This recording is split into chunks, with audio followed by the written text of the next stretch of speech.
आज हम एक ऐसी सच्चाई को डिकोड करने जा रहे हैं जो थोड़ी कड़वी है पर बहुत जरूरी है। हम बात कर रहे हैं भारत के कॉलेजों में मिलने वाली 100% प्लेसमेंट गारंटी की। एक ऐसा बड़ा सा वादा जो हर साल लाखों सपनों को लुभाता है। लेकिन पर्दे के पीछे की असली कहानी क्या है, चलिए समझते हैं। सीधे एक उदाहरण से शुरू करते हैं। एक आम मिडिल क्लास स्टूडेंट की कहानी लेते हैं। मान लेते हैं इसका नाम रोहन है। इसके परिवार ने अपनी जिंदगी भर की सारी सेविंग्स एक इंजीनियरिंग डिग्री में लगा दी, सिर्फ एक वादे पर कि डिग्री के बाद एक शानदार जॉब मिलेगी। पर 4 साल बाद क्या हुआ? हाथ में एक कागज की डिग्री है, जेबें बिल्कुल खाली हैं और जॉब ऑफर 0। वो सारे बड़े बड़े सपने एकदम टूट चुके हैं।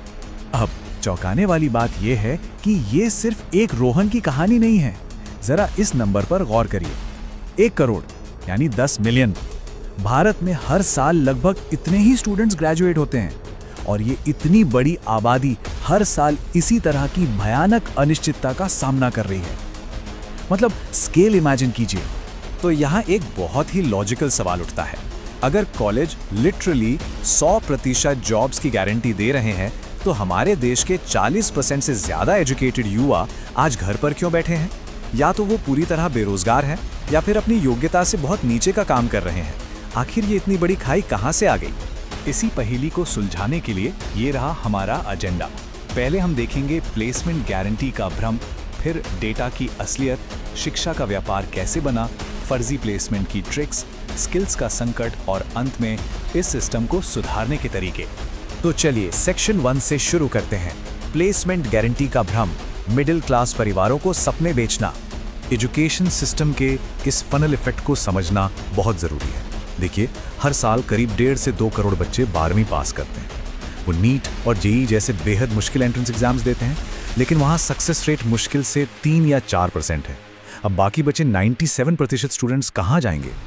जाहिर है, सरकारी सीटों की कमी के कारण उन्हें मजबूरी में उन प्राइवेट कॉलेजों की तरफ धकेल दिया जाता है जो आसमान से तारे तोड़ लाने का वादा करते हैं। अब बढ़ते हैं सेक्शन 2 की तरफ।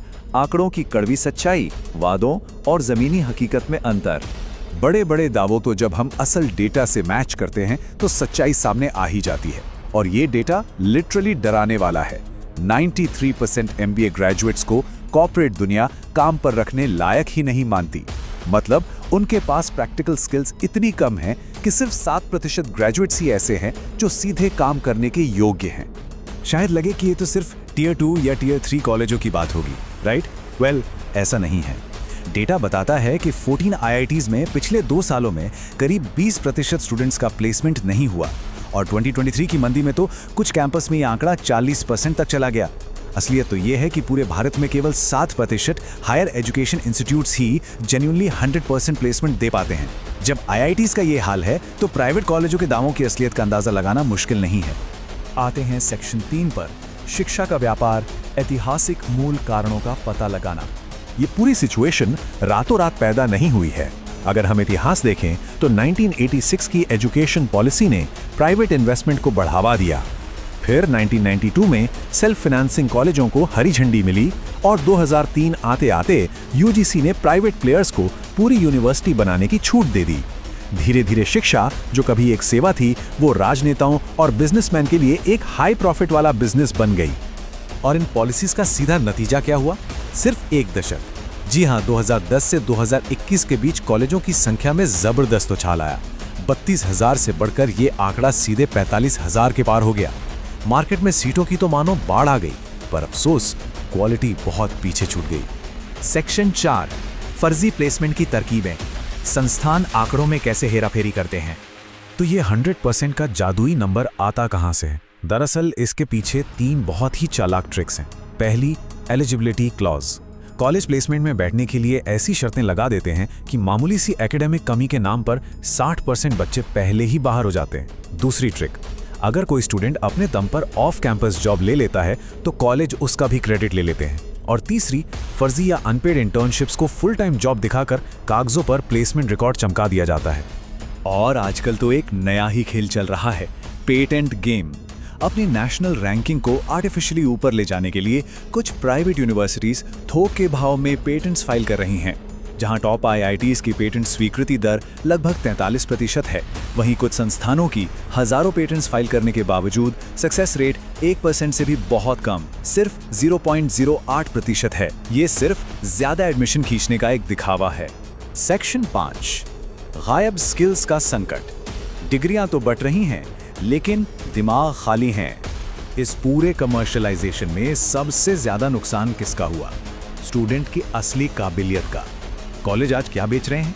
बड़ी बड़ी कांच की इमारतें, चमचमाते AC क्लासरूम्स और बड़े बड़े पेटेंट नंबर्स। लेकिन हकीकत में क्या गायब है?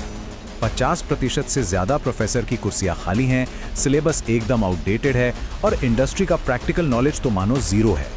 और इसी का नतीजा है ये अलार्मिंग आंकड़ा 84%। इतने सारे हायरिंग मैनेजर्स साफ कह रहे हैं कि उन्हें काम के लिए सही स्किल्स वाले कैंडिडेट्स मिल ही नहीं रहे हैं। मतलब डिग्रियां तो सबके पास हैं, लेकिन जो काम आना चाहिए वो नहीं आता। फाइनली सेक्शन 6, टूटे हुए सिस्टम को सुधारना, एक बड़े संकट के लिए सिस्टमैटिक समाधान। तो क्या सब कुछ खत्म हो चुका है? जी नहीं, इसे सुधारा जा सकता है, लेकिन कड़े कदमों की जरूरत है। पहला, हर कॉलेज के प्लेसमेंट डेटा का एक इंडिपेंडेंट थर्ड पार्टी ऑडिट होना चाहिए।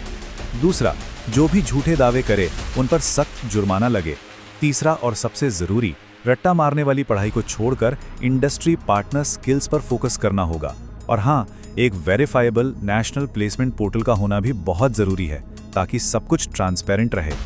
इसे एक बहुत ही सटीक बात से समराइज कर सकते हैं। देखिए, एक डिग्री जो है ना, वो सिर्फ एक प्लेटफॉर्म है, कोई पैराशूट नहीं। हवा में उड़ने की तैयारी, यानी अपनी स्किल्स को निखारने का काम खुद ही करना पड़ता है। चमकीले ब्रोशर्स पर आंख बंद करके भरोसा करना आज के टाइम में बहुत बड़ी भूल हो सकती है। तो हम एक बहुत ही क्रिटिकल मोड पर खड़े हैं। क्या हमारा एजुकेशन सिस्टम अपनी गलतियां मानेगा और मार्केटिंग से ज्यादा स्किल्स पर फोकस करेगा, या फिर झूठे प्लेसमेंट के इस भ्रम में एक और पूरी जनरेशन को कुर्बान कर दिया जाएगा? सोचने वाली बात है। जब तक सिस्टम नहीं बदलता, अपनी स्किल्स खुद अपग्रेड करना ही आगे बढ़ने का इकलौता रास्ता है।